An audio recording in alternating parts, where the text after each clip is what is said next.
The twin suns of Helios Prime burned down on Ryan Thorne's isolated trailer station, the heat so fierce it made the steel walls sizzle. Sweat rolled down his chest as he tightened the last bolt on the water recycler. "Another day in paradise," he muttered, wiping his brow with a rag already soaked through. Ryan had once been a soldier, a veteran of the Terran Defense Force. 15 years of war had left him with scars no one could see. He had traded his pension for this lonely outpost deep in the Crimson Waste desert. No more orders, no more killing, just silence. The station wasn't much. A prefab military unit with a small living area, bedroom and utility room for life support. A solar array powered his systems, and a tiny UV-shielded garden gave him vegetables to stretch his ration packs. The nearest human colony lay 300 miles east, across wastelands that would kill most travelers. That was exactly why Ryan chose this place. Here, solitude was survival. As dusk approached, he moved inside to escape the furnace-like air. He was preparing a simple dinner when a sound broke the silence. Scratch. Scratch. He froze.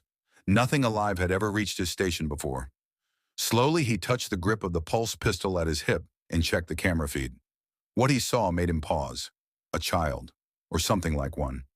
It stood barely waist-high, its small frame covered in blue-tinted fur streaked with darker stripes. Its golden cat-like eyes stared into the lens, full of hunger and desperation. Ryan's instincts screamed caution. Many dangerous species in this sector use their young as bait. But when he looked closer, when he saw the ribs pressing through its thin fur and the way its tufted ears lay flat in submission, he knew. This was no trap. The creature was starving. Against his better judgment, he opened the airlock. The alien cub shuffled inside, weak but graceful, its eyes locked onto the food preparation area. Ryan knelt, setting a plate on the floor.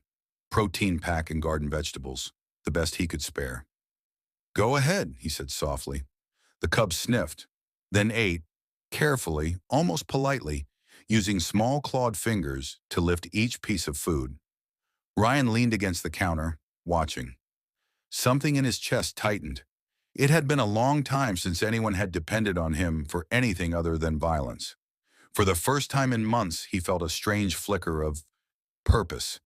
But that feeling wouldn't last long, because just as the alien cub finished its meal, the station's motion sensor triggered again. Ryan turned to the camera. This time, it wasn't a child at his door. It was her, a towering tigress-like alien, her striped fur glistening under the dying suns. Feline grace in every step, eyes glowing with intelligence. And something else. Something dangerous. The cub chirped happily and rushed toward the door. Ryan's hand tightened on his pistol. He had fed the child. But now, the mother had come.